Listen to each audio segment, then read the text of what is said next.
Olá, o Alerj Debate de hoje discute a cultura viva no país. Um documento de apoio à manutenção do texto original de um projeto de lei de autoria da deputada federal Jandira Fegali será enviado a Brasília para transformar o programa em política de Estado. Para falar sobre esse assunto, convidamos o deputado Robson Leite, presidente da Comissão de Cultura da Alerj, e David Alexandrix, representante do Fórum dos Pontos de Cultura. Deputado, o que é esse programa Cultura em todo o país, Cultura Viva? Olha, esse é um programa que já existe hoje no Brasil, um programa que tem referência na América Latina, tem referência em diversos países do mundo, um programa importantíssimo, belíssimo. Está aqui o David, que pode até citar alguns exemplos, um caso, uma pessoa que conhece bastante esse programa, e a nossa preocupação é, e a atuação do deputado Jandira Fegali vai nesse sentido, transformar esse programa não numa política de governo, mas uma política de Estado, permanente. E esse é um dos papéis imprescindíveis do parlamento. Evidentemente, estou falando de Brasília, até porque nós também temos um programa aqui no Rio de Janeiro. E estamos trabalhando na formulação desse programa aqui também, da lei aqui no estado do Rio de Janeiro. Só que essa lei vai ter muita referência na lei federal. E, infelizmente, o relator do projeto, em Brasília, fez muitas alterações do programa, descaracterizando demais, né? E aquilo que era uma iniciativa fantástica, de transformar isso numa política de Estado, pode conseguir o ineditismo de piorar o programa. O programa é muito bom, o programa é referência internacional.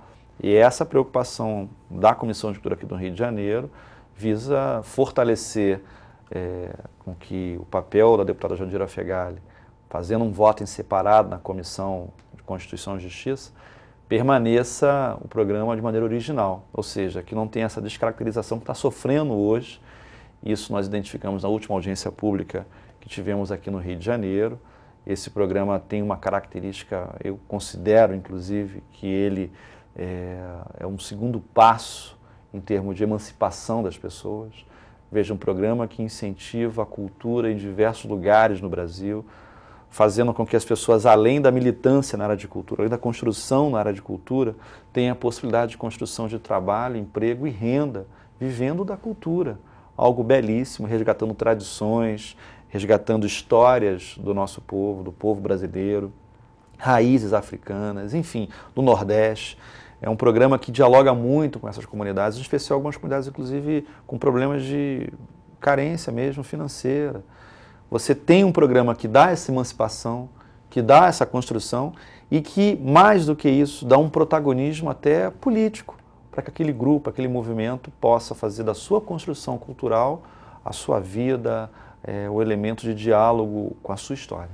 Quais as mudanças que vão ser enviadas para Brasília?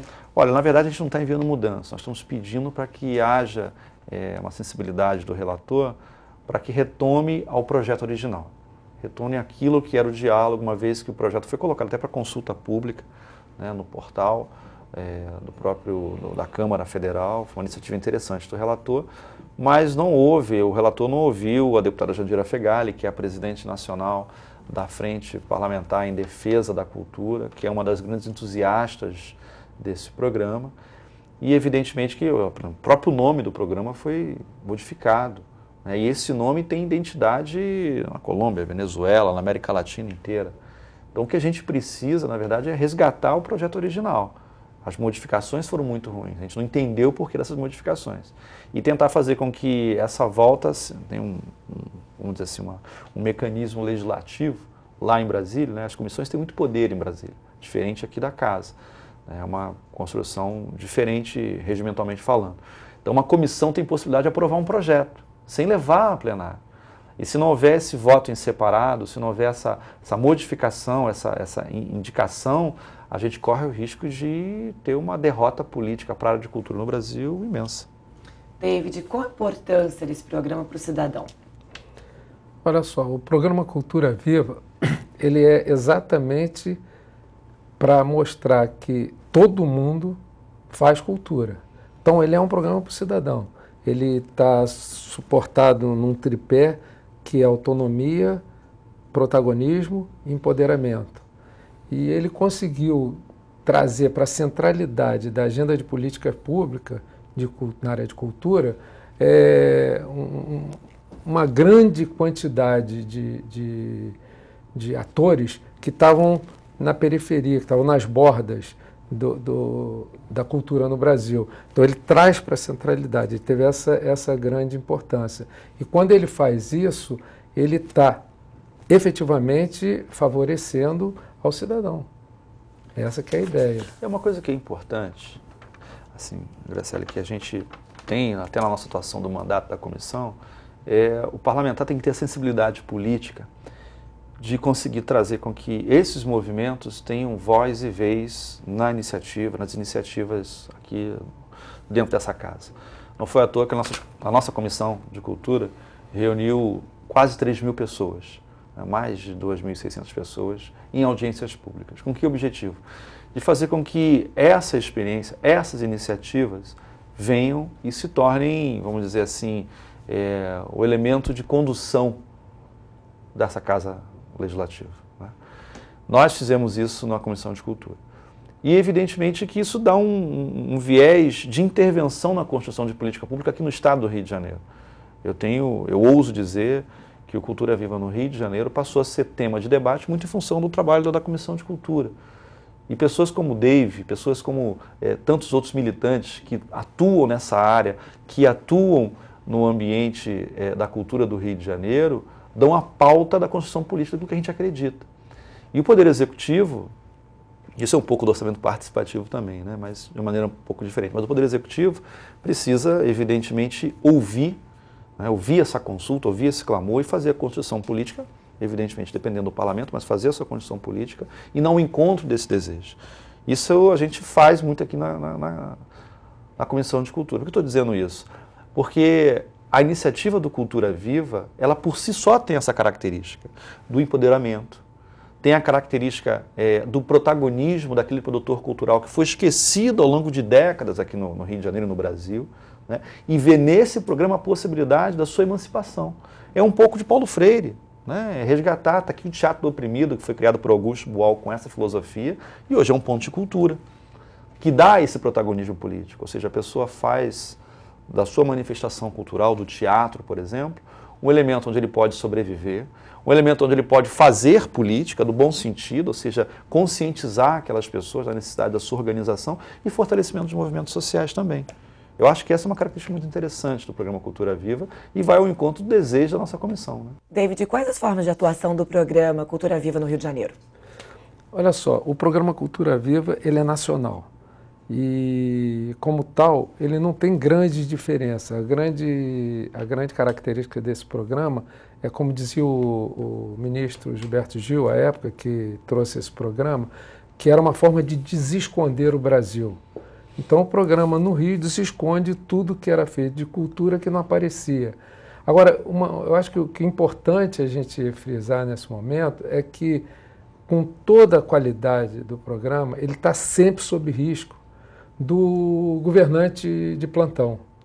Quer dizer, por isso que a gente buscou o legislativo e teve a adesão imediata do mandato do deputado Robson Leite para transformar esse programa, que é um programa do governo Lula, foi criado no governo Lula, é um programa que tem a marca do ministro Gilberto Gil, numa política de Estado.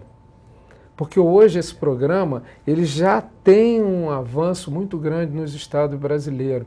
São Paulo, por exemplo, tem um orçamento para esse ano para o Ponto de Cultura maior do que o orçamento do Ministério da Cultura para o programa. Minas Gerais patrocinou a TEIA, que é um encontro dos Pontos de Cultura, ela fez 8 regionais e mais um encontro estadual. O Estado do Rio de Janeiro, hoje, criou um novo programa chamado Cultura Viva 2.0, alguma coisa assim, que é para avançar. Agora, todas essas iniciativas estão sempre no nível do Executivo, que mudando o governo, mudando o comando, isso tudo pode acabar.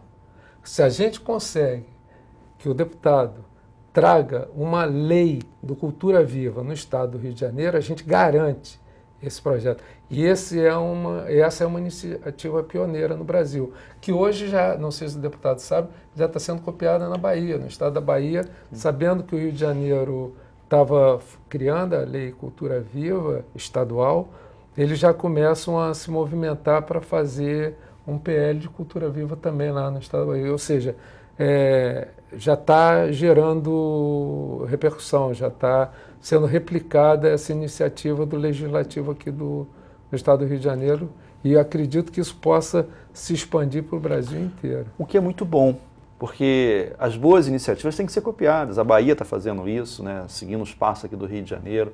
Outros estados do Brasil, evidentemente, vão começar esse debate. Agora, isso aumenta a responsabilidade de Brasília, da Câmara Federal. Esse projeto que está sendo discutido, que o relator, enfim, fez uma série de modificações na Comissão de Constituição e Justiça, tem uma responsabilidade imensa, porque todos os projetos regionais vão ter como referência o projeto nacional. O programa já existe, é importante as pessoas entenderem isso. O programa já existe, foi uma iniciativa do governo Lula, maravilhosa. Eu considero que é o segundo melhor programa do governo Lula depois do Bolsa Família, porque dá uma emancipação fantástica para pessoas, inclusive, que militam na cultura há muito tempo e que vêm a perspectiva de vida, de protagonismo, de construção naquilo que ela trabalha, que ela tem a vocação, que ela gosta, que ela tem a história dela e que, evidentemente, passa a ter uma dimensão diferente. Você imagina, salvo engano, são mais de 3 mil pontos no Brasil, de culturas que vivem, que constroem literatura de cordel, você tem teatro, você tem manifestações culturais as mais diversas, um país riquíssimo, né? De manifestações culturais como o Brasil. Essa iniciativa vai ao encontro desse desejo. Agora, evidentemente que a gente não pode ficar, e aqui no Rio de Janeiro também tem o programa, você não pode ficar, como muito bem colocou o David, você não pode ficar preso a uma iniciativa de governo. Amanhã muda o governo, o programa acaba. Você precisa fazer uma construção perene. E aí entra o parlamento. Evidentemente que em parceria com o governo do estado, fazendo uma construção, uma elaboração, através de um projeto de lei que dê essa, vamos dizer assim, essa perenidade, que dê essa política de governo, a construção de estado, que não dependa de governantes, né? A gente acaba com essa instabilidade. Isso precisa ser feito em Brasília e, evidentemente, nos estados. Tá ok. Nós vamos para um breve intervalo e já voltamos com o Colégio Debate, hoje falando a respeito do programa Cultura Viva em todo o país. Nós vamos para um breve intervalo e já voltamos, só um instante.